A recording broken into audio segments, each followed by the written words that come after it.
850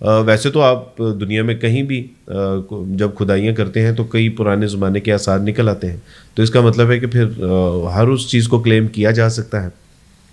تو انہوں نے یہ کیا کہ نہ صرف مذہب کی بنیاد کے اوپر جو ہے وہ اس کا فیصلہ سنایا گیا، جنہوں نے وہ جرم کیا تھا کورٹ اپنے ہی فیصلے کے مطابق کہ وہ جرم کیا ہے مسجد کو ڈھانے کا، اور جو مجرم تھے اپنے ہی خلاف فیصلہ سناتے ہوئے ان کو باعزت بری کر دیتی ہے. تو یہ دیکھیں کہ وہ تو سیکولر ہیں لیکن خالصتاً مذہبی بنیادوں کے اوپر فیصلے کر رہے ہیں، اور ہم مذہب کی بنیاد کے اوپر ہم نے وطن عزیز حاصل کیا اور فیصلے ہمارے سارے سیکولر بنیادوں کے اوپر ہو رہے ہیں. تو یہ اب آواز وہاں پہ پارلیمان میں نہیں اٹھائی جاتی؟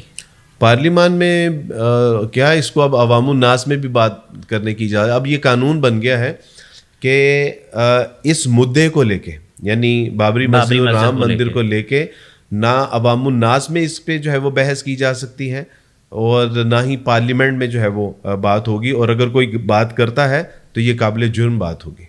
ورث بھائی فیصلہ جو بھی آیا ہو، کچھ بھی ہو، کیا آیا سرکار نے اس کا الٹرنیٹ کوئی جگہ دی ہے مسجد کو، یا مسلمانوں کو کوئی دادرسی ان کی ہے؟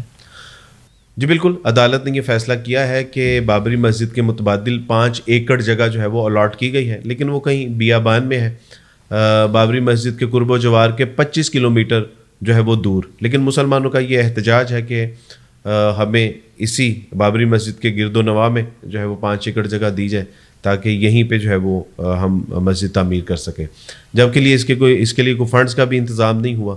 ظاہر ہے حکومت تو اس کے لیے فنڈ نہیں دے گی. ہندوؤں نے رام مندر کے لیے جو کمپین کی تھی، $18 کروڑ لاگت تھی، اور کم و بیش ان کے پاس اتنے پیسے جمع ہو بھی گئے ہیں. انہوں نے خوب کمپین کی. مسلمان ایک دوسرے کو بھی وہاں پہ دیکھ رہے ہیں، بلکہ اسی بحث و مباحثے میں ہیں کہ ہم جگہ لیں یا نہ لیں، اور دیگر معاملات میں بھی الجھے ہوئے ہیں. 22 تاریخ کو باقاعدہ طور پر اب یہ اوپننگ سرمنی جو ہو رہی ہے، یہ کیا ہے، کیوں؟ اس میں مختلف چیزیں ہیں. ایک تو شاید وہ سمجھتے ہیں کہ مسلمان جو ہے وہ آپس میں بدست و گریبان ہیں. دوسرا یہ ہے کہ پاکستان ایران کا جو ہے وہ مسئلہ چل رہا ہے، پاکستان و افغانستان کا مسئلہ چل رہا ہے، پاکستان اور بلوچوں کا مسئلہ چل رہا ہے، ادھر سے فلسطین اور اسرائیل کا مسئلہ چل رہا ہے. تو ان کے لیے یہ ایک اچھا موقع تھا. ایک بات تو یہ ہے. دوسری بات یہ ہے کہ بی جے پی آئندہ سال ان کے الیکشن ہے، اور پورے ہندوستان میں اس کا چرچا ہے کہ اب ان کی جو پوزیشن ہے وہ بہت اسٹرانگ ہے. یہ ان کے لیے ایک آئیڈیل ٹائم تھا. تیسری اور اہم بات یہ ہے کہ 22 جنوری ہندوؤں کا عقیدہ ہے کہ بھگوان رام کی جو ڈیٹ آف برتھ ہے وہ 22 جنوری ہے. تو اس لیے اس کو 22 جنوری کو جو ہے وہ منایا جا رہا ہے. فیصلہ ہو گیا، عمل درآمد ہو گیا، اوپننگ ہوگی، بڑے بڑے سٹارز آ گئے، سارا کچھ ہو گیا. اب اس کے بعد سب ٹھیک ہے؟ آپ جاننا چاہ رہے ہیں کہ اب امن ہو جائے گا؟ جی بالکل. سچی بات ہے کہ اب امن نہیں ہوگا. نہ صرف یہ کہ یہ مسجدوں کو گرانے کی ان کی پہلی ایک نمایاں کامیابی ہے کہ جس کے بارے میں ان کے کئی ایسے پردھان منتری ہیں کہ جنہوں نے یہ تک کہا ہے کہ بابری مسجد گرا کے اس کے اوپر مندر بنانا گویا کہ پاکستان کے اوپر ہماری پہلی فتح ہے. یہ یاد رکھیے، یہ آن دا ریکارڈ ہے، ان کی ٹویٹس ہیں. دوسری بات، انتہا پسند ہندوؤں کا ایک نعرہ ہے، اور وہ نعرہ یہ ہے کہ ودیا تو ایک جانکی ہے، متھرا اور کاشی ابھی باقی ہے.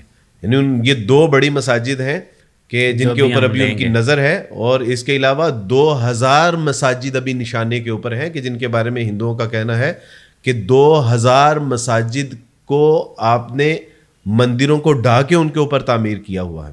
تو یہ ان کی پہلی سکسیس تھی. اور اگر ہم اسی طرح مسلمان ٹھنڈی لسی پی کے پنکھا چلا کے سوتے رہے تو پھر دیکھیں آپ کے ساتھ ہوتا کیا ہے. یہ نہ سمجھیے گا کہ یہ آپ نے جو ہے وہ بابری مسجد پہ جو ہے وہ آپ نے ایگری کر لیا ہے. تو یہ ایگری کرنا ہمارے لیے بڑا شدید ترین جو ہے وہ ایک خطرناک سائن ہے. افغانوں نے جب بڑی بڑی مورتیوں کو توڑا تھا، لبرلز نے اس وقت بہت شور مچایا تھا. آج آپ کو کہیں نظر آ رہے ہیں؟ سچی بات تو یہ ہے کہ جب اسلام کے خلاف کوئی بات ہوتی ہے تو اس وقت تو لبرل سیکولر سو کالڈ جو ہے وہ ایسے باہر آتے ہیں جیسے برسات میں مینڈک باہر آ جاتے ہیں. لیکن جب مسلمانوں کے اوپر مظالم ڈھائے جا رہے ہوتے ہیں تو پتہ نہیں کیوں ان کے اوپر موت طاری ہو جاتی ہیں. صرف لبرل سیکولر کی بات نہیں ہے. آپ دیکھیں عالمی تنظیمیں کہاں ہیں اس وقت. عالمی تنظیمیں انٹرنیشنل ہیومن رائٹس کہاں پہ ہے, UN کہاں پہ ہے. یعنی یہ دنیا کے ٹھیکیدار ہے نا, چیمپئن ہے نا. بالکل ایسے ہی. تو آپ دیکھیں کہ یہ ایسے معاملات میں آپ کو یہ بولتے ہوئے نہیں نظر آئیں گے, خاص کر جب مسلمان کے حق کی بات ہوگی. لبرل اور غیر مسلم تو چلیں ٹھیک ہے, لیکن مسلمان کی طرح سارے مسلمان سو رہے ہیں اس وقت. تو کم از کم حکمران ہی بول رہے ہیں. حکمران اس لیے نہیں بولتے کہ کہیں سوئی ہوئی قوم اٹھ نہ جائے. آپ یعنی ایسی قوم سے توقع کر رہے ہیں کہ جو قوم ہماری عورتیں, ہمارے بچے, ہمارے بوڑھے, ہمارے جوان مر رہے ہیں, ہمارے گھروں کو مسمار کیا جا رہا ہے, عزتوں کو لوٹا جا رہا ہے, کھانے کے لیے روٹی نہیں ہے, علاج کے لیے دوا نہیں ہے, رہنے کے لیے گھر نہیں ہے, پڑھنے کے لیے اسکول نہیں ہے. یعنی غزہ میں, فلسطین میں, کشمیر میں, برما میں, شام میں, یعنی افغانستان میں کیا کچھ نہیں ہوا, اس کے باوجود ہم بولے نہیں. بالکل. یعنی ہم اس مخلوق کے لیے نہیں بولے کہ جس مخلوق کے بارے میں اللہ سبحانہ و تعالیٰ کے رسول صلی اللہ علیہ وسلم نے یہ فرمایا کہ اگر خانہ کعبہ کو ڈھا دیا جائے تو یہ اتنا بڑا گناہ نہیں ہے. ہاں اگر ایک مسلمان کو گالی دی جائے تو یہ اس سے بڑا گناہ ہے. تو جو مسلمان جس کی عزت, مقام و مرتبہ کعبے سے بھی بالا و برتر ہے, اس کو نہیں ہم بچا رہے, اور آپ ایک مسجد کے لیے کہہ رہے ہیں کہ مسلمان کہاں پہ ہیں, احتجاج نہیں ہو رہا. سچی بات ہے کہ آپ کو پتہ ہے کہ میں اس مزاج کا حامل نہیں ہوں, میں اس طرح کی بات نہیں کرتا, لیکن اس وقت تو مجھے یعنی یقین ہو گیا کہ ہم سچی بات ہے کہ بےغیرتی کی گولی کھا کے آرام کر رہے ہیں. ہم یعنی بالکل ایسے جیسے زندہ لاش ہوتی ہے. نہ ہمیں مسجدوں کی پرواہ ہے, نہ ہمیں جو ہے وہ مسلمانوں کی پرواہ ہے, نہ مسلمان ممالک کی پرواہ ہے, نہ اس کی عزت و عظمت کی کوئی پرواہ ہے, نہ ان کے مقام و مرتبے کی کوئی پرواہ ہے. یعنی ہم تو ایسے ہیں جیسے زندہ لاش نہیں ہوتی. ہاں یہ قومیں ایسے نہیں ہوتی سلمان, قومیں ایسی نہیں ہوتی. قوموں کے اندر یعنی کوئی حرکت تو ہوتی ہے, کوئی غیرت تو ہوتی ہے. یعنی اگر کوئی بلی ہو اور اس کے بچے کو اگر کوئی تکلیف پہنچانا چاہے نا, تو وہ شیر کے باپ کے ساتھ بھی لڑنے کے لیے تیار ہو جاتی ہے. گو کہ اگلے ہی لمحے جو ہے وہ ایک پنجے کی وہ مار نہیں ہے, لیکن وہ اس مقابلہ ضرور کرتی ہے, لڑتی ہے, وہ لڑتی ہے. آپ مرغی دیکھیں کہ اپنے بچوں کے دفاع کے لیے وہ کیسے جو ہے وہ ہاتھ پاؤں چلاتی ہے, چاہے اس کے سامنے کوئی چیتا ہی کیوں نہ ہو, کوئی بیڑیا ہی کیوں نہ ہو. یعنی یہ غیرت کی علامت ہے. لیکن میرا خیال ہے کہ شاید ہم جو ہے وہ غیرت والا معاملہ جو ہے وہ غیرت نام تھا جس کا گئی تیمور کے گھر سے کہ مصداق. اب ہمارا معاملہ بڑا مختلف ہے, اور جس طرح کہ آپ نے کہا کہ یہ امن سلامتی, یہ امن و سلامتی نہیں. اب آپ دیکھیں کہ آگے ہوگا کیا. اب آپ کیا چاہتے ہیں, کیا کریں پھر ہم؟ دیکھیں میرا تو شروع سے اسٹانس یہی ہے کہ ہم اگر لڑ نہیں سکتے, بول تو سکتے ہیں, لکھ تو سکتے ہیں, تقریر کر سکتے ہیں, تحریر کر سکتے ہیں, بائیکاٹ کر سکتے ہیں, کم سے کم احتجاج تو کریں. کہ یہ بھی کرنے سے ہم قاصر ہیں. ورث بھائی آپ کہہ رہے ہیں کہ احتجاج کریں, ساحل الدین بھائی تو کہتے ہیں کہ اسلامی تعلیمات کے اندر احتجاج کی کوئی گنجائش ہی نہیں ہے. مجھے نہیں پتا کہ ساحل بھائی نے یہ بات کس بنیاد پہ کہی ہے, لیکن میں آپ کو بتا دوں کہ ابو داؤد کی حدیث ہے. ایک صحابی نے رسول اللہ صلی اللہ علیہ وسلم سے پوچھا کہ اللہ کے رسول صلی اللہ علیہ وسلم, میرا پڑوسی مجھے تکلیف دیتا ہے, بڑا تنگ کرتا ہے, پریشان کرتا ہے.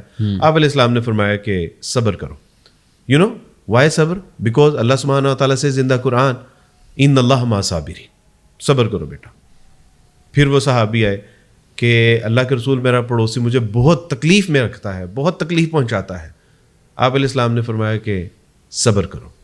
تیسری بار جب وہ آیا تو اس نے یہی جب بات دہرائی کہ اللہ کے رسول میرا پڑوسی مجھے بہت زیادہ تکلیف پہنچاتا ہے. آپ علیہ السلام نے کہا کہ اپنا سامان گھر کے باہر رکھو اور احتجاج کرو.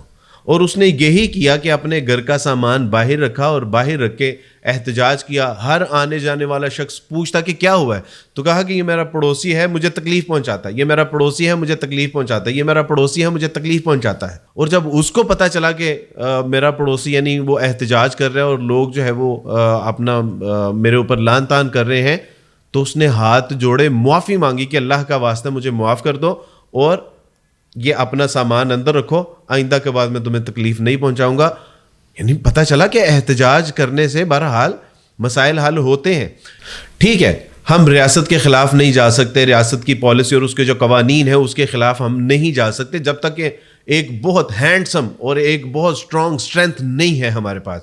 لیکن جب تک ہم احتجاج کر سکتے ہیں میرے بھائی, ہم احتجاج تو کریں, ہم آواز تو اٹھائیں, ہم اپنے زندہ ہونے کا ثبوت تو دیں, اپنے غیرت مند ہونے کا ہم ثبوت تو پیش کریں, کم سے کم اتنا تو کریں نا. ہم نہیں کہتے کہ ریاست کے خلاف جو ہے وہ آپ کھڑے ہوں, کھڑا ہونا بھی نہیں چاہیے, شریعت میں اس کی کوئی گنجائش نہیں ہے, لیکن جو آپ کے اختیار میں ہے وہ تو کریں. وارث بھائی آپ کی بات تو قابل غور ہے, عوام انشاءاللہ اس کے اوپر ضرور سوچے گی. کب؟ اس بات کا تو مجھے بھی نہیں پتا وارث بھائی کہ کب تک. اللہ پاک آپ کو جزائے خیر عطا فرمائے. آپ کا بہت بہت شکریہ, آپ تشریف لائے. بارک اللہ فیکم. السلام علیکم ورحمۃ اللہ. وعلیکم السلام ورحمۃ اللہ.